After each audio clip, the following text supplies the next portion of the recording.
আমি যদি আগামী 6 মাস বেঁচে থাকি মাত্র, আল্লাহ যদি আমাকে মাত্র 6 মাস বাঁচায় রাখে, আমি 6 মাসের মধ্যে বাজানের এই আশাটা পূরণ করে দেবো ইনশাআল্লাহ। সবাই জোরে বলেন ইনশাআল্লাহ, আরো জোরে বলেন ইনশাআল্লাহ। আমরা 1000 ছাত্র বানাই, আমরা বাজানকে আমরা মানে একটা মুকুট পরাই আমরা ইনশাআল্লাহ সামনে বসাবো। জোরে বলেন ইনশাআল্লাহ। প্রিয় আব্বাজানরা, আপনাদের কাছে আমার অনুরোধ, এই আপনাদের কাছে আমার দাবি, জীবন চলে গেলেও জোরে বলেন ইনশাআল্লাহ, আওয়াজ দিয়ে বলেন না ইনশাআল্লাহ। জীবন চলে গেলেও আমরা হাফেজে কোরআন হব, বলেন ইনশাআল্লাহ। আমাদের কি শয়তান ধোঁকা দিতে পারবে? আওয়াজ দিয়ে বলেন, শয়তান ধোঁকা দিতে পারবে? আমার বিশ্বাস এই 125 জন একসাথে হাফেজ হবে। জোরে বলেন ইনশাআল্লাহ। বাজান, আপনি শুনে খুশি হবেন, মাত্র 8 দিনে নাজেরায় বসে আমাদের 5 জন ছাত্র 2.5 পারা হেফজ শেষ করে ফেলছে। সেই 5 জন কই? আমার সেই সৌভাগ্যবান 5 বাবা কই? 6 জন। দাঁড়ান বাবা, দাঁড়ান, আপনারা দাঁড়ান। 2.5 পারা কি শেষ হয়েছে? 2 পারা শেষ হয়েছে। 8 দিনে 2 পারা শেষ হয়েছে। তুমিও আছো ফারহান সাহেব। ফারহান আমার মনে হয় বাজান 6 মাসে হাফেজ হয়ে যাবে ইনশাআল্লাহ। এদের কি পুরস্কার দিতে চেয়েছিলাম না আমি? হ্যাঁ, 500 করে টাকা। তোমাদের 500 করে টাকা তোমাদের দাদা ওস্তাদের হাত থেকে ইনশাআল্লাহ নেবা। বসো বসো। আমি তোমাদের সাথে আমার আর কোনো কথা নাই। আমি তোমাদের আর একটা কথা বলে আমি শেষ করে দেই। এই কাজটা শুধু তোমরা করবা, পারবা ইনশাআল্লাহ? আমি মরে গেলে আমার জানাজায় শরীক হয়ে এক মুঠো মাটি দিয়ে যেও, এক মুঠো মাটি দিয়ে যেও। কে কে দিবেন ইনশাআল্লাহ? আমার কথা শেষ, বলেন ইনশাআল্লাহ হাফেজ হব। আরো জোরে বলেন ইনশাআল্লাহ হাফেজ হব। আরো জোরে বলেন ইনশাআল্লাহ হাফেজ হব। আর আমার জানাজায় আসবো, আমার জানাজা আসবেন ইনশাআল্লাহ। আর আমার বাজান যেদিন এই দুনিয়ায় চলে যাবে, আমি যদি বেঁচে থাকি, আমার সাথে কে কে বাজানের জানাজায় যাবেন ইনশাআল্লাহ? জোরে বলেন ইনশাআল্লাহ। আল্লাহ আমার বাজানকে, আমি হাত নামাও। আজকে বাজানের প্রোগ্রাম ছিল গোপালগঞ্জ অঞ্চলে। পরশুদিন বাজান আমাকে ফোন দিয়েছে। বাজানকে কিন্তু আমি দাওয়াত দেই নাই। আমি বাজানের ফোন দেখে পরে আমি ঘুরালাম। আমি বলছি, বাজান আপনি কি একটু 13 তারিখ আমার এখানে আসতে পারবেন কোনোভাবে? ওই বাজান আমি 1 মিনিট দেখে জানাই। বাজান আমার 2 মিনিট পরে বলতেছে আমি আসবো। আলহামদুলিল্লাহ, বলেন আলহামদুলিল্লাহ। আমাকে, আমি জানি না আমাকে বাজান আমাকে কেন এত ভালোবাসে। আমার মনে হয় বাজানের শেষ ইচ্ছা 1000 ছাত্র একটা হেফজখানায়। বাজান বলছে আমাকে অনেকে কথা দিয়েছে, পারে নাই। আমি যদি আগামী 6 মাস বেঁচে থাকি মাত্র, আল্লাহ যদি আমাকে মাত্র 6 মাস বাঁচায় রাখে, আমি 6 মাসের মধ্যে বাজানের এই আশাটা পূরণ করে দেবো ইনশাআল্লাহ। সবাই জোরে বলেন ইনশাআল্লাহ, আরো জোরে বলেন ইনশাআল্লাহ। আমরা 1000 ছাত্র বানাই, আমরা বাজানকে আমরা মানে একটা মুকুট পরাই আমরা ইনশাআল্লাহ সামনে বসাবো। জোরে বলেন ইনশাআল্লাহ। লম্বা সময়, এত সময় এই আমার পাশে কয়েকজন বলতেছিল যে আমার কাছে মনে হচ্ছে 2 মিনিট আগে বসছি। আলহামদুলিল্লাহ, আপনারা যারা এখানে কষ্ট করে বসে আছেন, আপনাদের সবাইকে আল্লাহ রাব্বুল আলামিন জান্নাতুল ফিরদাউস দান করে। জোরে বলেন আমিন। আরো জোরে বলেন আমিন। আমার আলোচনা শেষ। আমি বাজানের কাছে ছোট্ট একটা অনুরোধ, আপনি যে কোনো একজনকে একটু বাজানে একটু ডাক দিয়ে একটু একবার প্রশ্ন করলে আমি খুব খুশি হবো। বাজান এখন একটু ডাক দেন, দেখাই দেন একজনকে।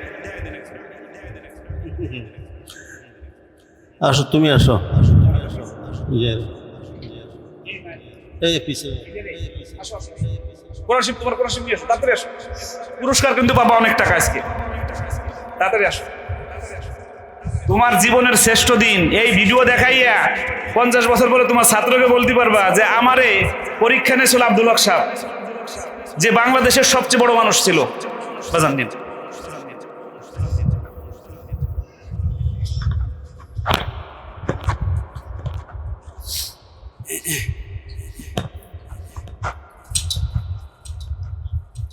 أعوذ بالله من الشيطان الرجيم. بسم الله الرحمن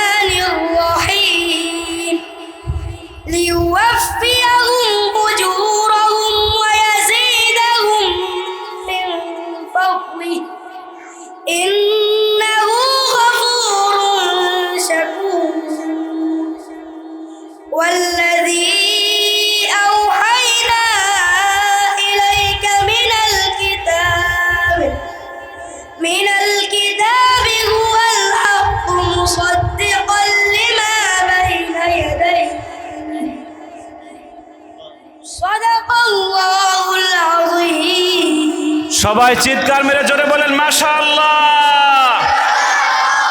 1000 টাকা পুরস্কার দিয়েছে আমাদের মাক্কি সাহেব আমার বাজানকে। বাজানের মুখ থেকে একটু আমি জানতে চাইবো শুরুতেই, আমার আসাম বাজান দেখাইতেছে না? সবাই জোরে বলেন, বাজান দেখাইতেছে না? বাজান বের করে দিয়েছে না যে কোনো জায়গা? আমরা বাজানের মুখ থেকে একটু মূল্যায়ন শুনবো, সে কেমন পড়লো। আলহামদুলিল্লাহ, এখানে যারা শিক্ষক আছে, অনেক যোগ্য হাফেজরা আছে, তারাও এভাবে পড়তে পারবে না আইসা হঠাৎ করে। আলহামদুলিল্লাহ, আল্লাহ তাআলা তার এই প্রতিভাকে আরো বৃদ্ধি করে দেন, বলো আমিন। বাজান বলছে যে অনেক হাফেজে কোরআনরাও এরকম বের করে দিলে এভাবে বিচক্ষণতার সাথে বিশুদ্ধতার সাথে এভাবে তিলাওয়াত করতে পারবে না। সবাই জোরে বলেন আলহামদুলিল্লাহ। আমরা এই কথাটাই বলি যে আমরা একজনকে নিয়ে দৌড়াই না আর রায়হান মাদ্রাসা, আমরা প্রত্যেকটা ছাত্রকে নিয়ে। বাজান আপনাকে একটু বলতেছি বাজান, রাত 12টা পর্যন্ত যারা কম মেধা আমার শিক্ষকরা রাত 12টা পর্যন্ত তাদেরকে আলাদা মেহনত করে। এর জন্য এদের কাছ থেকে 1 টাকাও নেওয়া হয় না। এর জন্য যে টাকা আলাদা টাকা আমি দিয়ে দেই, আমার শিক্ষকরা পাগলের মতো এদের পিছনে দৌড়ায়। আল্লাহ রাব্বুল আলামিন আমাদের শিক্ষকদেরকে কবুল করুক, সকলে বলেন আমিন। তুমি কি খুশি হয়েছো? জি আলহামদুলিল্লাহ, কতটুকু খুশি হয়েছে? অনেক বেশি। মুসাফা করো হুজুরের সাথে, যাও। আলহামদুলিল্লাহ, আমরা আর দেরি করব না, সবাই কোরআন শরীফ ধরেন।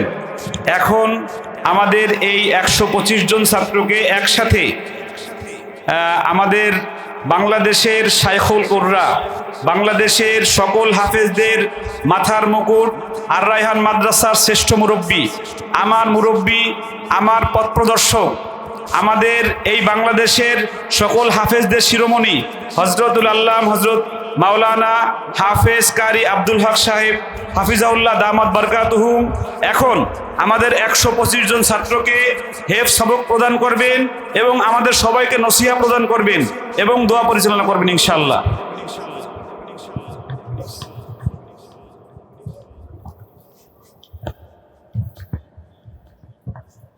আলহামদুলিল্লাহ, রাত প্রায় 10টা,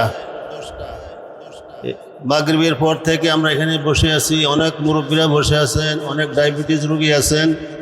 এখন বুদ্ধিমানের কাজ হবে আর দীর্ঘায়িত না করা। সবচেয়ে বড় নসিহা, বড় ওয়াজ হবে সময়টা দীর্ঘায়িত না করা। মুসলিহাত বুঝতে হবে, দিন বুঝতে হবে, শরীয়ত বুঝতে হবে।